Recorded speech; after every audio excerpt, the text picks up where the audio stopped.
Hello friends, and welcome to another episode of the AgriCapitalist Podcast, where we talk about hidden treasures in plain sight.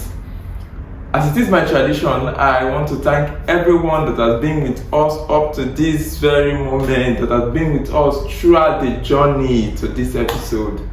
You've been amazing. I want to say a big thank you. Eshe Gone, thank you very much.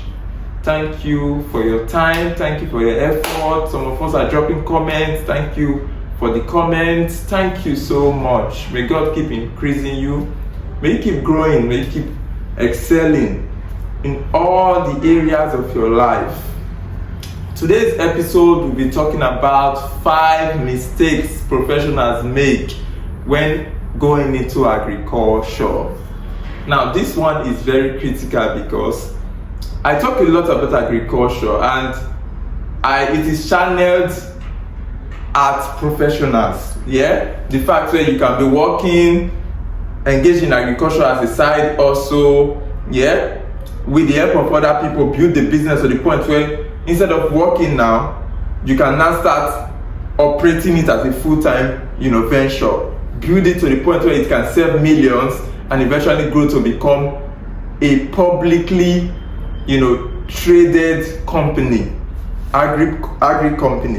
But most times when I talk, a lot of professionals they just rush to just wave it off by saying agriculture is something that is out of reach. Agriculture is no be agriculture. The level of their resistance is very high when it comes to agriculture, and that is because most of us, professionals now, most of us have tried and failed many times. Most of us thought about agriculture and say, okay, let me put my money into this one and see. At the end of the day, it won't work out all right. I have been doing a lot of videos on how you can succeed as an agripreneur. I did a video, the most recent is how to beat the odds as an agripreneur, right? Where you will learn how and the things you need to do for you to be able to beat the odds to come out as a success. So if you've not seen it, you should go and see it. You should learn. I wrote a book called The Ground Beneath Your Soul. It is to help me convey this message properly. So if you have the time, go and get it. The Ground Beneath Your Soul. It is in seller. You'll find value. I know it is me promoting it too, but I promise you this, you will find value from it. So back to what today's episode, 5 mistakes professionals make when going into agriculture. Here's the thing. Agriculture is good. It is very good. But at the same time, there is an approach for you to go into agriculture to ensure that you get the best value from it, to get your desired results. You can't just go into a thing carelessly, haphazardly, and you are expecting to get an excellent result. It's not possible now. You think about it. It is not possible. So before you start classing agriculture as something that is not worth your time, think about your approach. So number 1 mistake is no due diligence. No due diligence. Let me start with a story. Early this year, I heard about a company that did an agro investment program. They planted short-term crop, right? People invested their money. Teachers, cooperatives, they put in the resource. I've talked a lot about investment clubs, right? But this one wasn't an investment club. I think it was just an investment package that they put out there. A lot of people pull in their resources, right? At the end of the day, it didn't go as planned. So the company had to indemnify for the capital. You understand? But imagine the hopes of people that have been dashed. You can understand. So due diligence is the number 1 mistake. Due diligence in the sense that most of us, we say we have the money to invest. We just want to put it in a blind investment. Agriculture is not a blind investment. That is number 1 mistake. It is not a blind investment, it is a business. I have said it in most of my episodes and I'll keep saying it. It is a business. It is a business. It is not just a farm, or it is not a thing that you just put your money and just go and sleep. It is a business. The only way you can do it and go and sleep is if you are having 3 crops. Even at that, you still have to go and look at it. Let's let go of this attitude of just putting money in somewhere and just leaving it. You will not get the result you want, except you have the active management, that active third party that is managing it for you. That's when you can relax. But if you need to be sure, think about this. Imagine you have a business. Would you leave it for your staff alone to manage without you interfering at all, without you going to see what is going on, without you asking questions? You wouldn't now. So why would you do the same for your agribusiness? Why would you do the same for your agribusiness? That is mistake number 1. We don't do due diligence. We even buy land. Yes, even the one that is very common. We buy land. We don't even know the soil type. That is due diligence. You don't know the soil type before you buy the land. You bought the land. You now realize that, oh, this soil is not for this crop that you want to plant. So then you have a problem. You understand? So due diligence is a major thing. Due diligence is very important. Also, we buy land, we don't even know the authenticity of the document we are getting land from. Imagine due diligence. You see where all the lapses are. Then most of us will just class it that agriculture is a no-go area. Think about it now. Consider your approach first before you say agriculture is a no-go area. Agriculture has the potential to elevate not just one person, a whole nation, Nigeria as a whole, Africa as a whole. Agriculture has that potential, but we need to go through the right process. Due diligence, my brothers and sisters. If you get this right, you've solved a lot of the problem. Due diligence. Number 2 mistake professionals make when going to agriculture is this: zero management. Most of us are going to agriculture. We've not even gone to see our land, our farm for months. Weed have taken the whole place. Most of us will be shocked when we go to our farm, snake will pursue us out of the farm. You can imagine, you say you have a farm, you are going into agriculture. Think about it. Weed would chase you out of your own farm. Weed are competing with the plants you are planting. Weed is taking charge of your land. Zero management. Agriculture is an active investment. Most of us just plant and leave it. It's not so now. It is an active investment. If you are going into it, it doesn't mean you have to go there all the time. You can get somebody to do the major work for you, the routine. Employ a farm manager. I've talked about collaboration many times, countless times. Collaborate with others. We will get there. It's part of the mistake. Collaborate with others. You don't have to go there all the time. You don't have to go there all the time. Management is a thing. I've mentioned number 1 as no due diligence. Number 2, no management.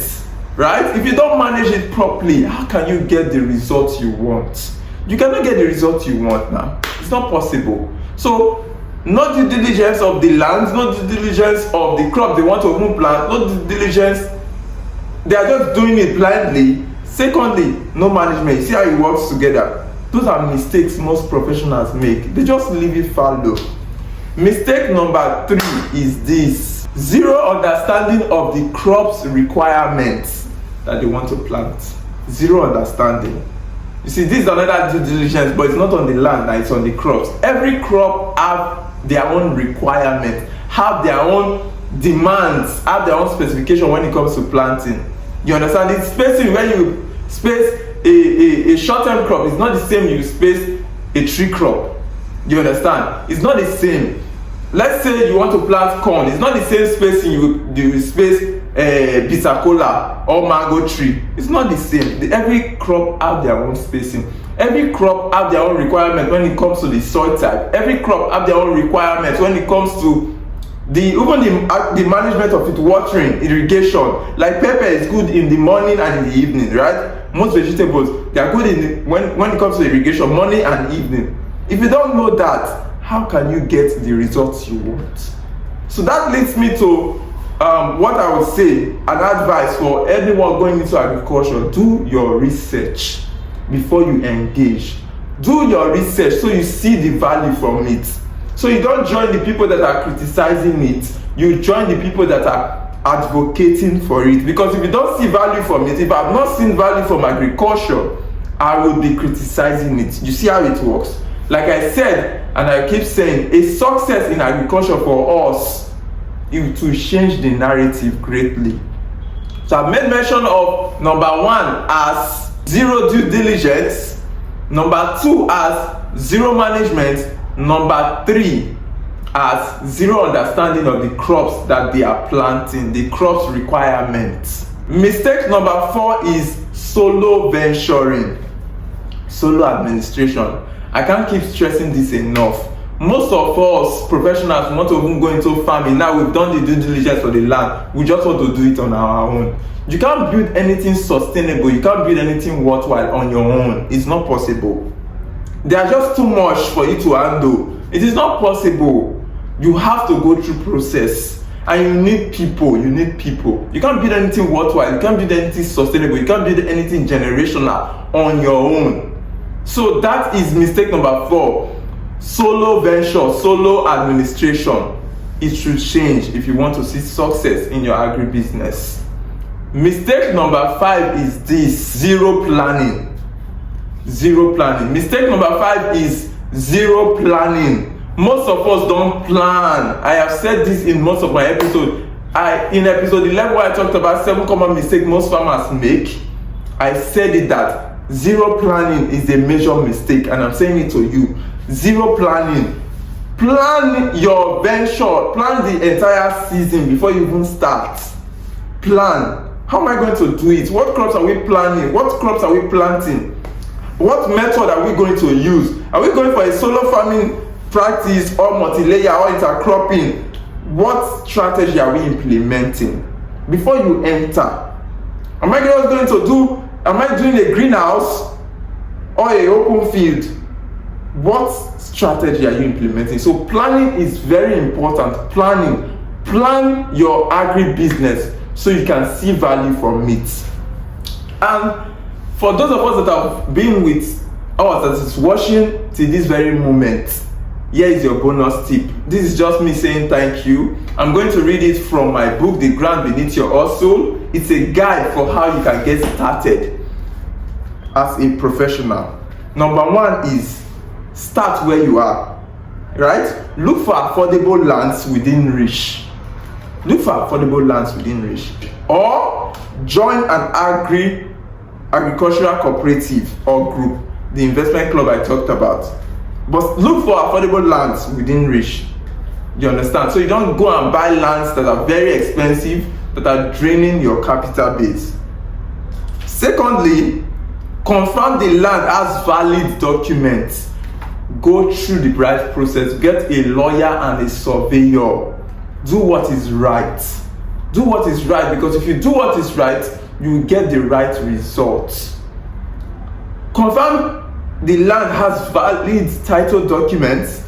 Then once that is done, purchase your land or lease. Like I said, lease initially so you can see if there is something you might have missed initially from the land. What I mean is, once you are actively engaged in the land as a lease land, if peradventure the land was sold to you by somebody that is not the rightful owner, you will know, because definitely somebody is going to come out and say, who is doing something there? You understand? It is better than just paying fully and then regretting tomorrow or start having court cases. You understand? So, like I said, look for lands within reach, confirm the documents are legit, and then secondly, either you purchase or you lease the land. Fourthly, decide on the strategy to implement. Like I said, is it a short-term crop, a long-term crop? You understand? Then, oh my God, document everything. document everything. I wouldn't want to give you all the ideas in this book, so if you have a copy, you can go through it. It's in chapter 5 where I talked about the rise of farmland laws in Nigeria. If you have it, go to it. Get it from chapter 5. Thank you so much for watching. Thank you so much for your time. I hope you find value. And if you are new here, please like and subscribe. Until next time, stay blessed.